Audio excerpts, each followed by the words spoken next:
Fala galera, pode tudo na área. Bom, hoje o assunto vai ser um pouquinho diferente. Hoje vamos falar sobre a Mata Atlântica. Bom, a Mata Atlântica é um bioma de floresta tropical que abrange a costa leste, nordeste, sudeste e sul do Brasil, leste do Paraguai e província de Misiones, na Argentina. Seus processos ecológicos evoluíram a partir de oceano, quando os continentes já estavam relativamente dispostos como estão hoje. Agora a gente vai falar um pouquinho sobre as características da Mata Atlântica. As principais características são as árvores de grande porte que formam um microclima na mata, produzindo sombra e umidade. Presença de árvores de médio e grande porte que formam uma floresta densa e fechada.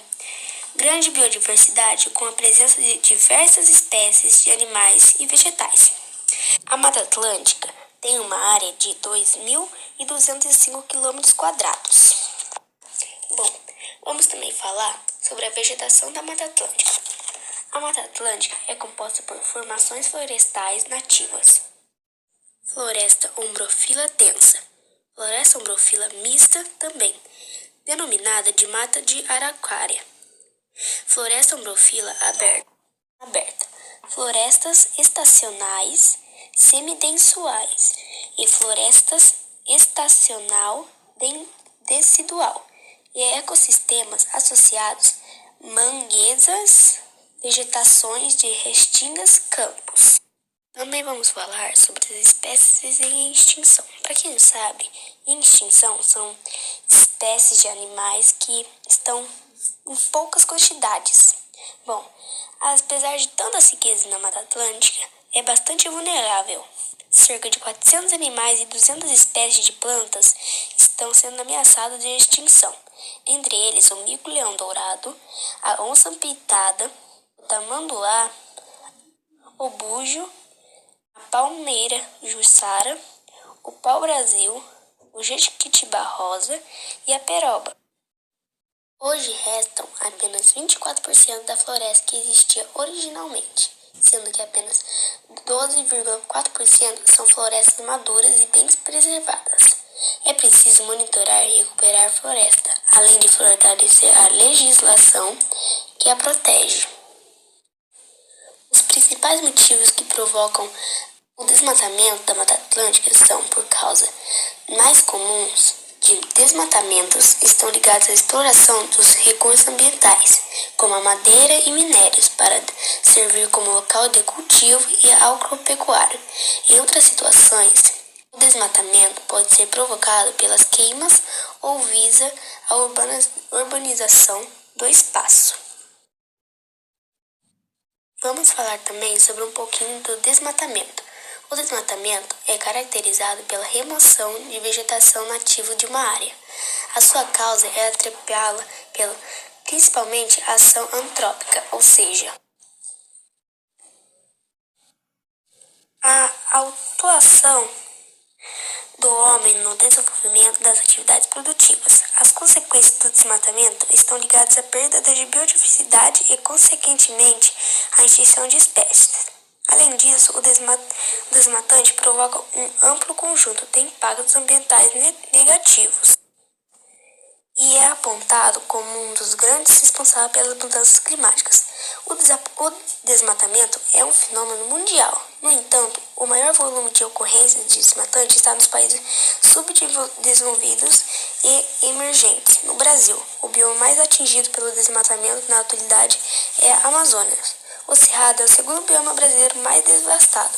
Já a Mata Atlântica foi amplamente destruída ao longo dos séculos, sendo que atualmente restam menos de 13% da vegetação originária desse bioma. Vamos também falar sobre as causas do desmatamento. As principais causas do desmatamento estão ligadas à ação antrópica, ou seja, a atuação do ser humano no processo de remoção de vegetação. Desse modo, o desmatamento na maior parte das áreas florestadas é causado diretamente pelas atividades produtivas e desenvolvidas pelo ser humano em sua totalidade. A remoção de vegetação está realizada pelo corte direto por máquinas e ainda por outros meios, com as queimadas. Essas áreas desmatadas são comumente utilizadas para a exploração dos recursos naturais e para a ocupação do solo. O processo de desmatamento foi iniciado mediante a necessidade de matérias-primas para a produção de diferentes elementos de uso de sociedade. Desse modo, a exploração de madeira, por exemplo, a fabricação de papel e móveis, é uma importante causadora do grande volume de desmatamento, verificado em pontos do globo. Nesse contexto, destaca-se ainda a produção de carvão vegetal e meio de transporte, que utiliza a madeira em sua fabricação, como barcos. A madeira também é utilizada para a construção de casas e confecções de objetos. Vamos falar também sobre as consequências do desmatamento. Também, cada ação tem sua consequência. Então, vamos falar sobre as consequências. As principais consequências do desmatamento estão atreladas ao desequilíbrio ambiental provocado pela perda de vegetação nativa. A remoção da vegetação provoca uma grande perda de biodiversidade, assim como a perda do habitat de animais, plantas e ainda impacta diretamente no número de espécies em extinção. Desse modo, o desmatamento causa um conjunto de impactos ambientais, que gera uma grande mudança no ecossistema local, alterando drasticamente as características geográficas e biológicas da área desmatada. Além disso, o desmatamento provoca consequências sociais negativas, em especial nas comunidades tradicionais e muitos dependentes da floresta. O processo de mudança das condições climáticas verificado no globo nos últimos anos é um fenômeno que tem como um dos causadores a crescente destruição de vegetação nativa de diferentes biomas nele.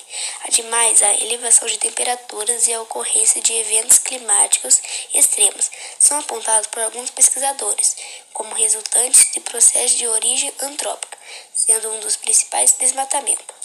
Além disso, o desmatamento acelera a ocorrência de processos naturais, que são intensificados pela ação humana. A remoção de vegetação impacta diretamente no aumento da erosão e da desertificação. Por exemplo, no desmatamento interfere no ciclo hidrológico e ocasiona efeitos como esgotamento de fundos de águas, já que a retirada de vegetação dificulta a absorção de água da chuva pelo subsolo, e a consequente abastecimento das reservas subterrâneas e das nascentes. Vamos também falar sobre soluções para o desmatamento. As soluções para o desmatamento em nível global e regional devem estar concentradas na possibilidade de diminuir seu volume desmatado, preservar-se a biodiversidade e garantir-se condições de vida adequadas para a população. Desse modo, as soluções para o desmatamento perpassam por implementação de um modelo econômico de produção baseado no desenvolvimento sustentável, participação do poder público e da iniciativa privada no desenvolvimento de ações de preservação ambiental, aplicação de legislação ambiental por meio de fiscalização e da punição de crimes ambientais, bonificação para produtores rurais e outros atores econômicos que contribuem para a preservação de áreas de floresta, criação de unidades de conservação e preservação ambientais com foco em regiões com alta biodiversidade, promoção de política de reflorestamento de áreas devastadas com espécies nativas e repovoamento de animais. Bom, galera, pode tudo encerrar por aqui. Bom, isso foi só um resumo da Mata Atlântica, tem muito mais ainda. Bom, se inscrevam no canal do Alzira Frango 7º B, deixe seu like e até a próxima. Falou!